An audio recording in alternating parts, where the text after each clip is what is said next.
Order. Questions to the Prime Minister. Mr. Julian Knight. Number one, Mr. Speaker. Thank you, Mr. Speaker.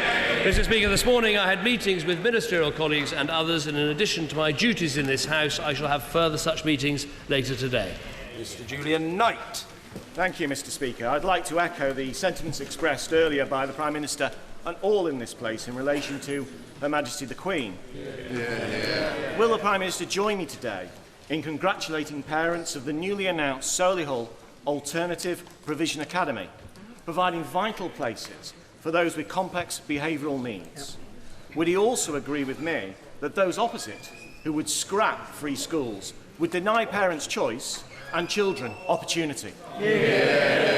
I think my honourable friend is absolutely right.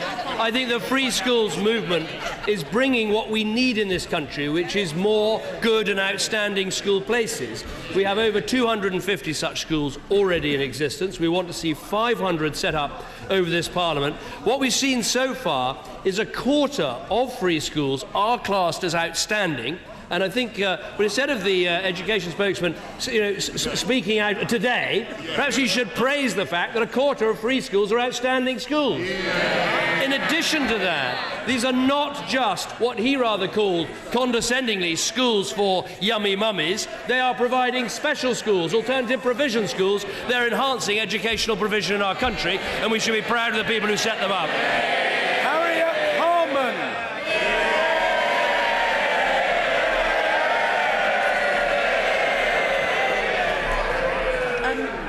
Can I ask the Prime Minister about the refugee crisis?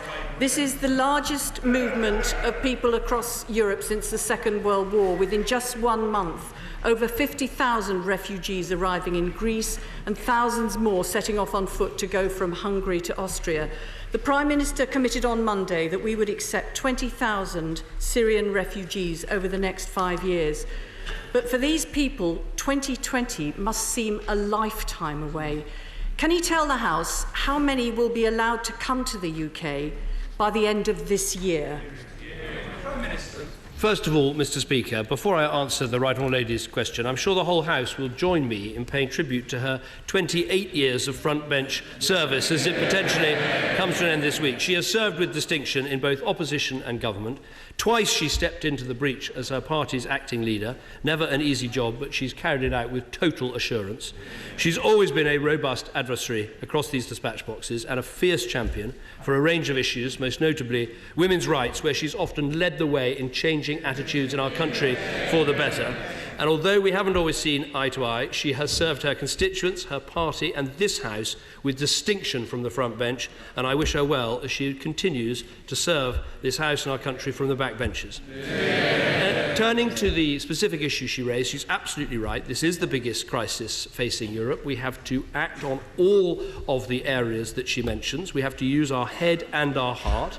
We've committed to taking 20,000 people. I want us to get on with that. There's no limit on the amount of people that could come in the first year. Let's get on with it, but let's recognise we have to go to the camps. We have to find the people, we have to make sure they can be housed, we have to find schools for their children, we have to work with local councils and local voluntary bodies to make sure that when these people come, they get a warm welcome from Britain. Harriet Harman.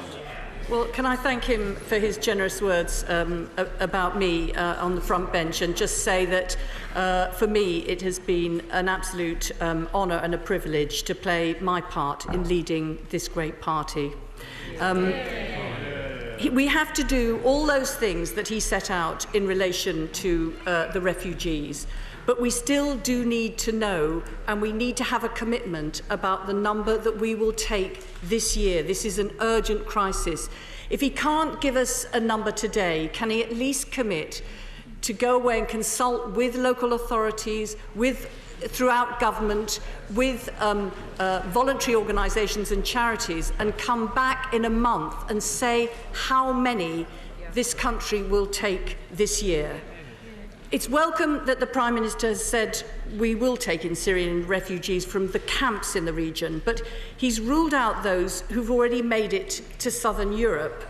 We understand that his argument is not wanting more people to put themselves in danger, but we've got to deal with the reality, and the reality is that there are already thousands, including thousands of children without their parents, who have arrived in Europe. Save the Children have proposed that we take 3,000 of them into this country. Surely we should be playing our part to help those most vulnerable children, even if they are already in Europe. Will he reconsider this? Well, first of all, on the number we can achieve over the coming year, we have a meeting on Friday, the first meeting of the committee that's going to be jointly chaired by the Home Secretary and the Community Secretary. At that meeting, we want to invite representatives of the LGA, Local Government Association, and possibly some of the voluntary bodies as well, to make sure we can plan, because it's, of course, one thing to give a commitment to a number, whether it's the 20,000 that I think is right or something else. It's another thing to actually make sure you can find these people, get them here, and give them a warm welcome. I hope now the whole country can come together in making sure we deliver this effort properly. The second point she raises about Europe, and she talks about the reality in Europe. I would say that there's also a bigger reality, which is there are 11 million Syrians who've been pushed out of their homes, only 3% of whom have so far decided to come to Europe. And I think it's in the interest of the Syrian people, and indeed all of us, to do everything we can to make sure that as many people as possible stay in the neighbouring countries, stay in the refugee camps, in preparation for one day returning to Syria. And that's why Britain has led the way in funding those refugee camps, funding Lebanon, funding Jordan, and will continue to go on doing just that. Answering specifically her point about children, we'll go on listening to Save the Children, the excellent work they've done. A number of other organisations, expert organisations, warn about the dangers of taking children further away from their parents. But the point overall I'd make is those that have already arrived in Europe, they are at least safe. The ones in the refugee camps, the ones in Lebanon and Jordan, those are the ones that if we can help will discourage more people from making the perilous journey. And all I can say is the conversations I've had so far with the leaders of, for instance, France and Germany, they can see Britain playing her role, funding these refugee camps, meeting the 0.7% of GDP and taking 20,000 Syrians to welcome into our homes. Yeah. Harriet Harman. It's very important indeed, and we support that. But what about these thousands of children who are already many, many miles away from their home, who are already in Europe but have no home? Surely we can play our part in helping some of those children too. And I do urge him to reconsider it.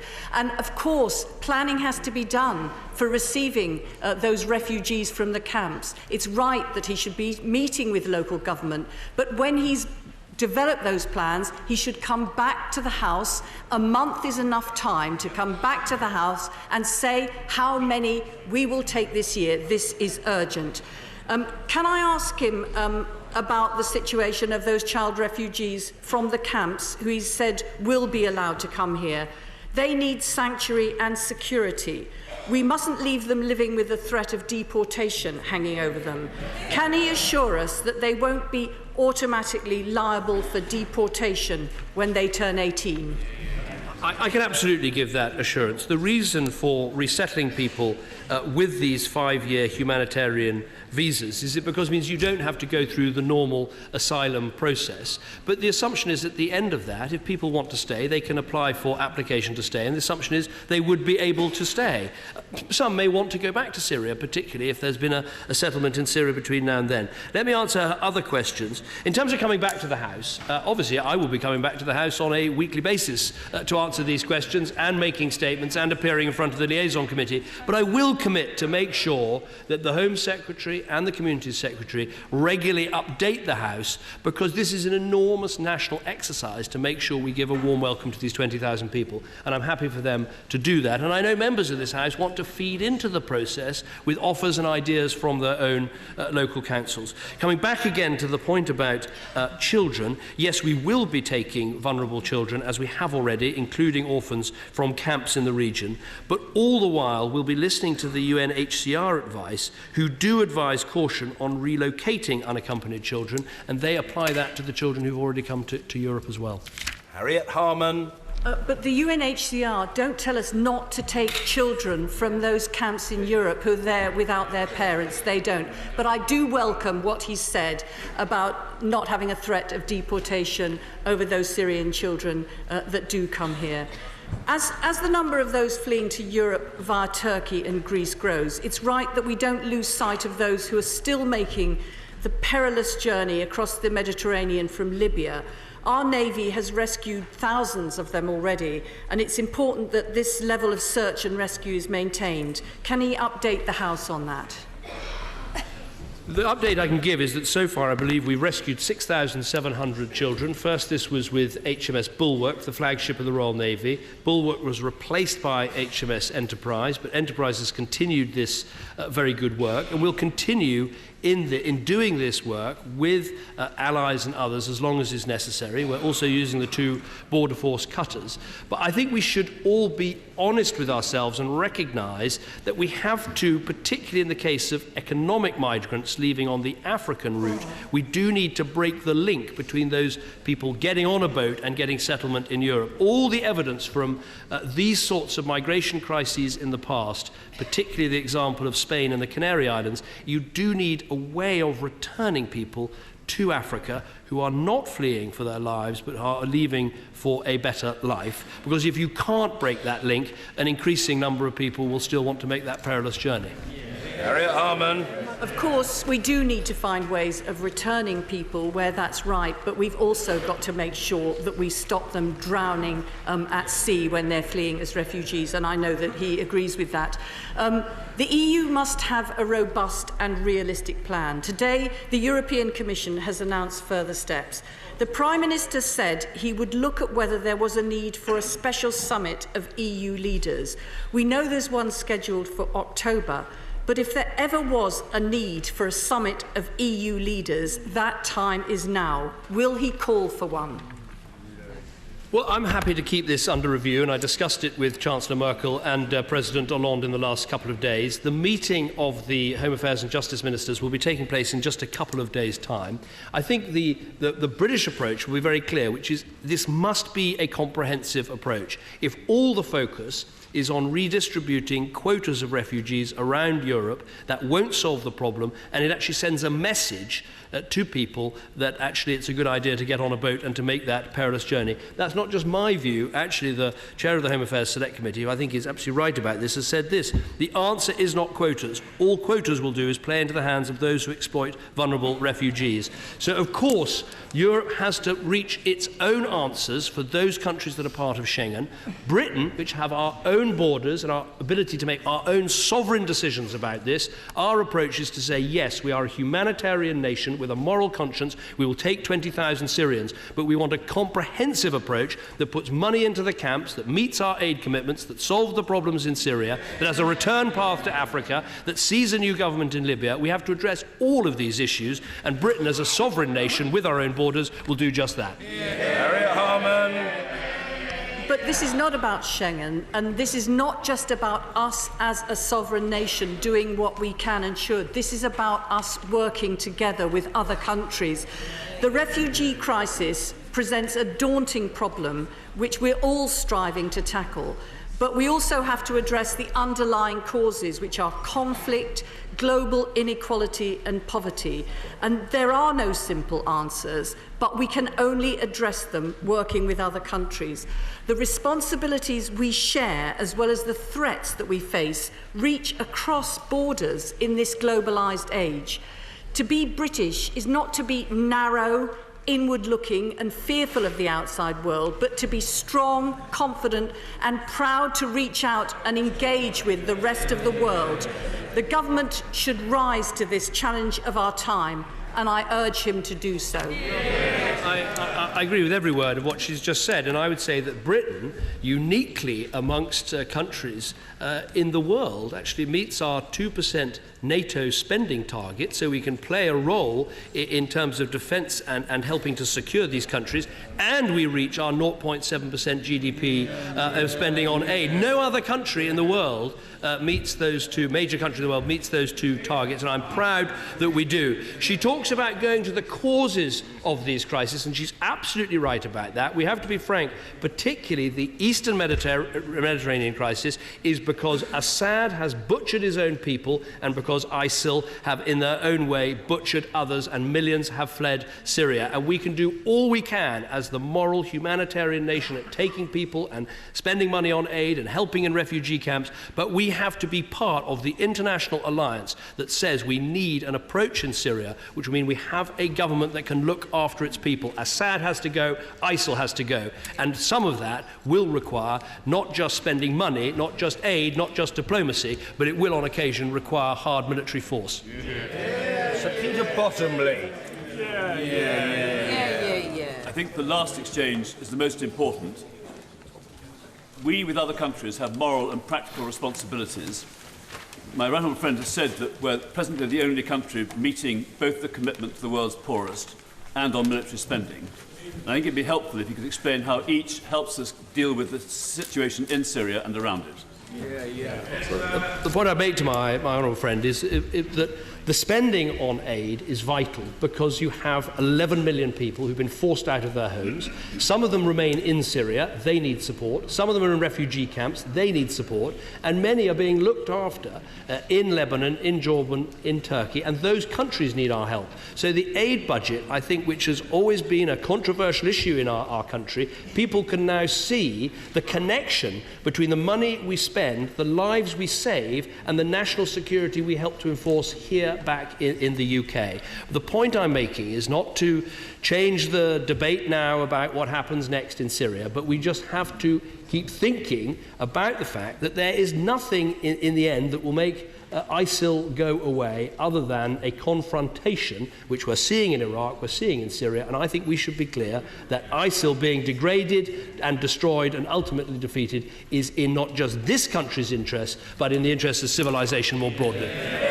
Robertson. Thank you very much, Mr. Speaker. The threat level from terrorism is listed as severe in the UK, and there are many challenging decisions for the Prime Minister to take in protecting public safety and for Parliament to consider. It's taken 4 months for the re-establishment of the Intelligence and Security Committee. Can the Prime Minister explain what role he hopes that committee will fulfil? Well, the honourable gentleman is absolutely right that the current level in terms of threat is severe. That means that we believe an attack is highly likely. These levels are set independently of government. And the Intelligence and Security Committee does very important work, and there's a motion on the order paper today to see its re-establishment. And I very much hope that he will be part of that committee and will be able to be briefed in the way that other members of that committee are briefed. Is there a role for the Intelligence and Security Committee, which we've already expanded, to do even more to scrutinise the actions of the intelligence services and the government? That may well be the case. As I announced on Monday, what has happened, what we have done in terms of this strike against a British citizen in a country against which we are not currently at war is a new departure. And I think it's important these things are properly scrutinised. I would argue the first way of scrutiny is for the Prime Minister to come to the House to question him. That is accountability. But is there a role for the ISC to look at these things, not current operations, but to look at these things? I'm very happy to discuss that with the new chair of the ISC, who I hope will be appointed in the coming days. Sir Angus Robertson. The Prime Minister talked about the importance of the Intelligence and Security Committee and parliamentary oversight and scrutiny. We learnt this week of a new UK policy of drone strikes against terrorist suspects in regions where there is not parliamentary approval for general military action. Will the Prime Minister provide all relevant information to the Intelligence and Security Committee so it can conduct a review? As I've just said, I'm happy to discuss that with the chairman of the committee when they are, I said appointed, what I meant to say was elected by the members of that committee, because that is what rightly happens. I'm happy to do that. The only proviso I'd put on is that the Intelligence and Security Committee cannot be responsible for overseeing current operations. I mean, the responsibility for current operations must lie with the government, and the government has to come to the House of Commons to explain that. I'm not going to contract out our counter-terrorism policy to someone else. I take responsibility for it, but I think it is important, after these events have taken place, that the ISC is able to make these sorts of investigations. Rebecca Powell. Thank you. Thank you, Mr. Speaker. A slight change of tack. Over the past weeks, I've been meeting with farmers across Taunton Deane facing severe difficulties owing to falling commodity prices in many sectors: lamb, beef, arable and dairy. These industries are a lifeblood in my constituency. Could the Prime Minister please give assurances that all efforts are being made to help these industries through this particularly tricky time? Farmers having been campaigning on the streets recently to highlight their straits. Well, my honourable friend is absolutely right to raise this, because low commodity prices are causing problems for farmers here in the UK, but also right across the European Union. We led calls in the Council of Agricultural Ministers in Brussels yesterday for urgent action, and there is going to be a €500 million package of measures to help farmers. Here in the UK, we've obviously taken steps to help, which include the grocery code adjudicator to make sure we get a fair deal with the supermarkets, to make sure we do more on public procurement, to make sure that where possible, public authorities are buying British food because it's of such high quality, and also what the Chancellor said in the budget about making sure we look at the tax treatment of farmers to try to give them a better deal at this difficult time. The Abrahams. 2 weeks ago, the Work and Pensions Secretary's Department not only admitted to falsifying testimonies in leaflet, but they also published data on the deaths of people on sickness benefit, which showed that they are 4 times more likely to die than the general population. This was after the Secretary of State told this House that these data did not exist. Given this and his offensive remarks earlier this week, referring to people without disabilities as normal, when will the Prime Minister take control and respond to my call for the Work and Pensions Secretary to be investigated for breaching the ministerial code? Well, first of all, let me deal very directly with the publication of this data. This data was published because I promised at this dispatch box it would be published in a way that it was never published under any Labour government. That is the first point. And I also think we should be clear about what this data shows. It does not show people wrongly being assessed as fit to work. It does not show people dying as a result of their benefits taken away. If you listen to the organisation Full Fact, they said this.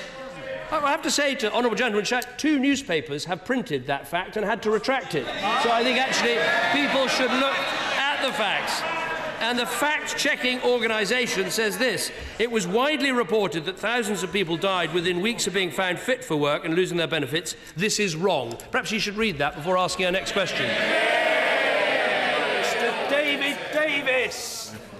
In 2011, the Prime Minister quite rightly confirmed to the House that the Wilson Doctrine, the prohibition on the electronic monitoring of members of Parliament, was still in force. Unfortunately, in July 24th of this year, the government's own lawyer, Mr. James Eadie QC, stated in the Investigatory Powers Tribunal, in answer to a complaint from the Honourable Lady, the member for Brighton Pavilion, that the Wilson Doctrine is not legally binding, cannot work properly, and accordingly places no obligations on the intelligence agencies. This is clearly inconsistent with the Prime Minister's previous statement. Can he clarify the status of the doctrine to the House today and confirm it has real meaning? I've got nothing to add to comments I've made about this issue before, but I'm very happy to write to the honourable gentleman and set out the position. Caroline Lucas. Mr. Speaker, the ongoing, harrowing refugee crisis is fuelled by conflict, which in turn is powered in part by the global arms trade. The UK has supplied weapons being used in many areas from which people are now fleeing, including Yemen and Libya.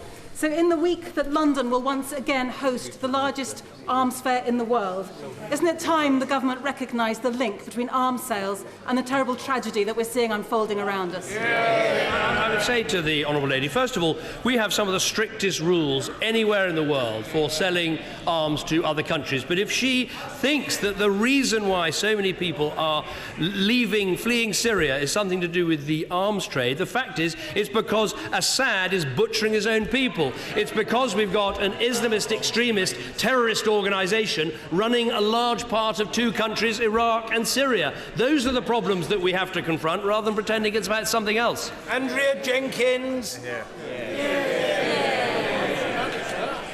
Topic UK is a social enterprise in my constituency that is expanding into South Yorkshire and London.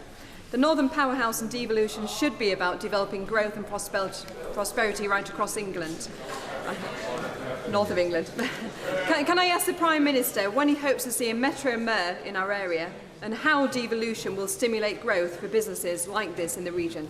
Well, I think there's a real opportunity in this Parliament to make some decisive steps towards rebalancing our economy and building the Northern Powerhouse that we have spoken about. And a big part of that is devolving power to local government, and specifically to mayors that can be accountable to their local communities and have new powers and new resources to drive economic growth in their areas. We've already had over 30 areas making proposals, as well as city regions, and I think this is a very exciting development for genuine decentralisation in our country, and I very much hope West Yorkshire will be in the vanguard. Dr. Ely Whiteford. Mr. Speaker, I'm sure the Prime Minister will be aware that over 900 people at the Young's fish processing factory in my constituency in Fraserburgh currently face the threat of redundancy. But there's a perception across the industry that the UK Government has been encouraging and supporting the company to relocate many of those jobs to Grimsby. So can I ask the Prime Minister, what's he going to do to support the workers in Fraserburgh? I'm aware of this issue, not least because the local members of Parliament in the Grimsby area have come to see me to talk about this industry. Look, what matters is that we go on being an economy that wants to attract businesses and growth and jobs. And that means keeping our inflation down, keeping our taxes down, it means keeping our corporate taxes down, and I would also argue it means keeping our country together. Mr. Speaker, as MP for the Faithful City, may I associate my constituents with the tributes paid earlier to Her Majesty the Queen. The Worcester's Guildhall, which she visited on her Diamond Jubilee, will next week be hosting a jobs fair at which over 130 employers will be recruiting. In Worcester, we've seen unemployment at its lowest level ever and youth unemployment down by 2/3. But can my right honourable friend update us on his plans and his determination to finish the job by eliminating youth unemployment?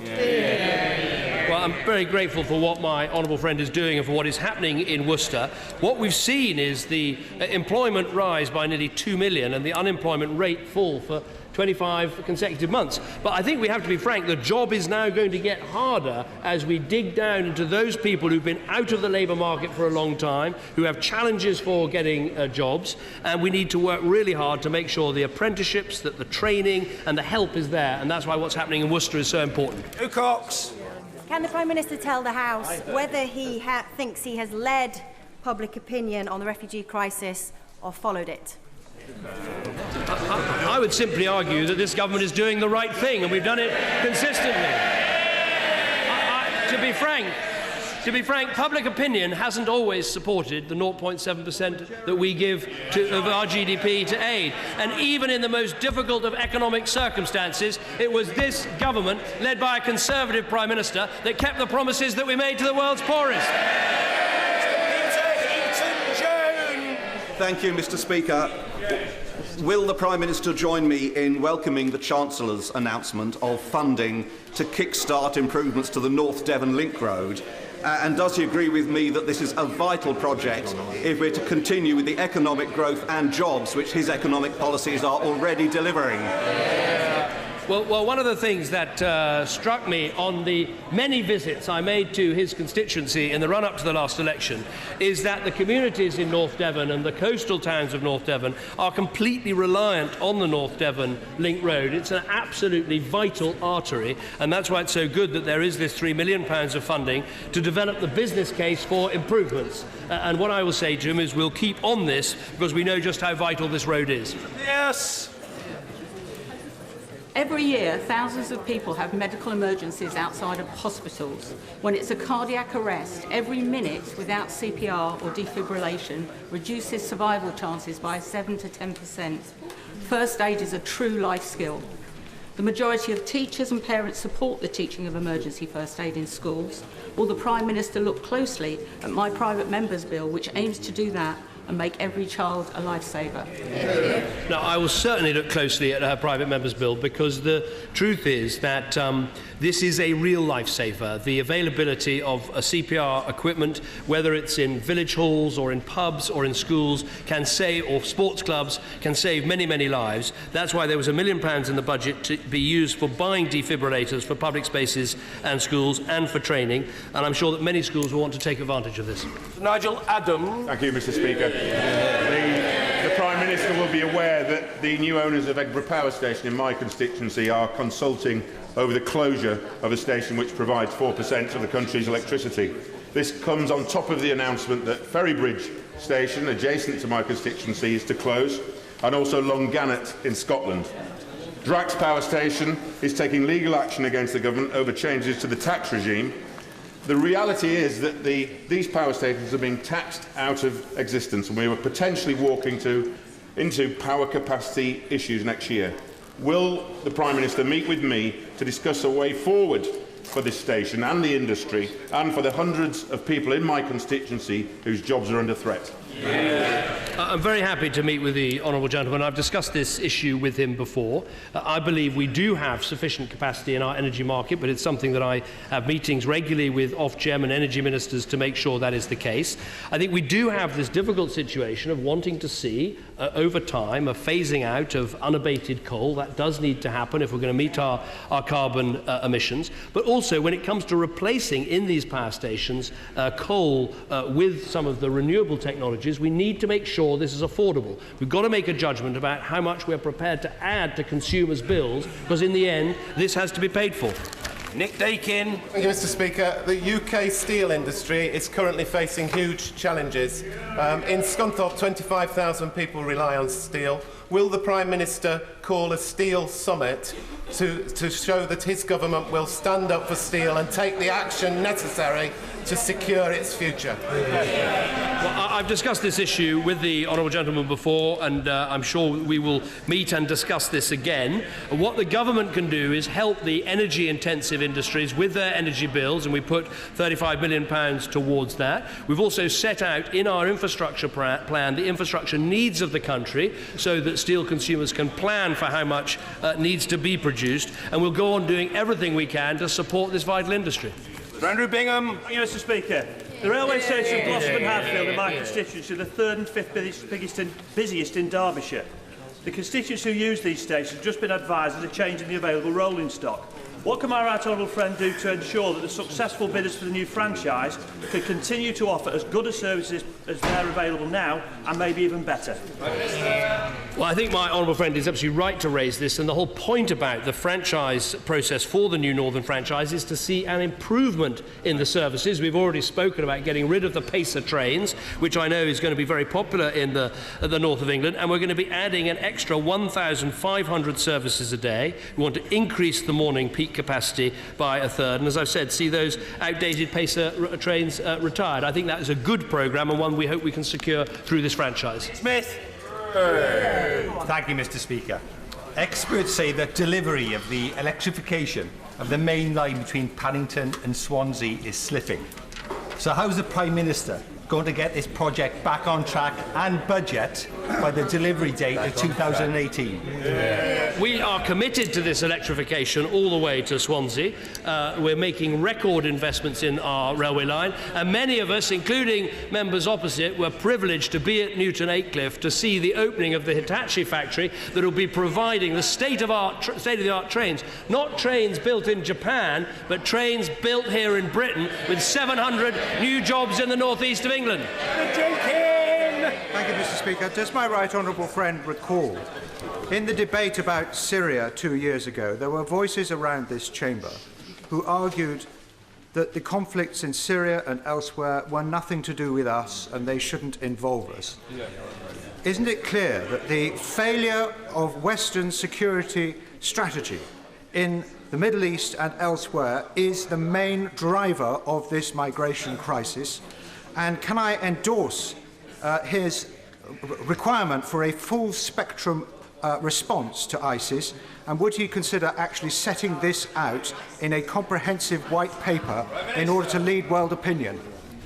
Well, first of all, what I'd say to the honourable gentleman, we should be very clear about who is responsible for the refugee crisis in Syria, and I would lay it firmly at the door of Bashar Assad, who assaulted his own people, and ISIL, who even today are throwing gay people off buildings, raping women, terrorising communities and driving people to take to the road and leave their country. They are the ones responsible, but he makes an important point, which is that when we don't involve ourselves in these issues and take difficult decisions, that is a decision in itself. And it has consequences, and that's what I hope we can debate and discuss in the coming months.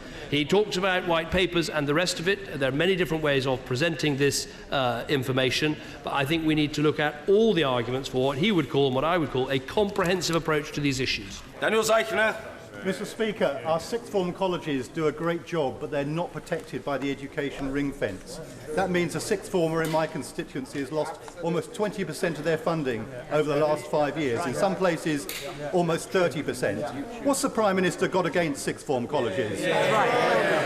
I'm fully in favour of sixth form colleges, and that's why, actually, unlike previous governments, we've gone quite a long way to equalise the funding between sixth forms in secondary schools and sixth forms in colleges. We've made a lot of progress.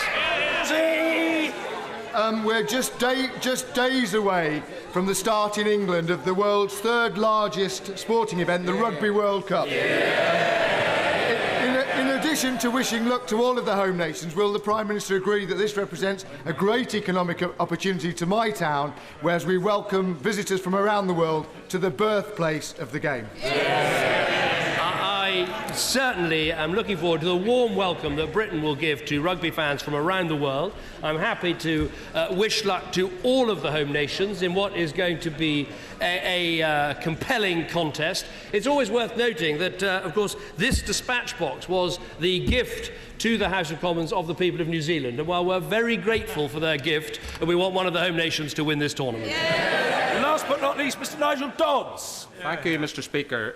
The Prime Minister will be aware that the situation in Northern Ireland, already grave following the IRA murder in August in Belfast, has escalated to new heights with the arrest today of the chairman of Sinn Féin in connection with that incident, and indeed other leading members of Sinn Féin. We warned about this earlier this week. We have now reached the tipping point. Indeed, in my view, we have gone beyond the tipping point. The Prime Minister is aware that the First Minister has met the Secretary of State this morning. He has put a proposal to her. Does he now accept that unless he and others take action, that we are in a very grave state as far as devolution is concerned?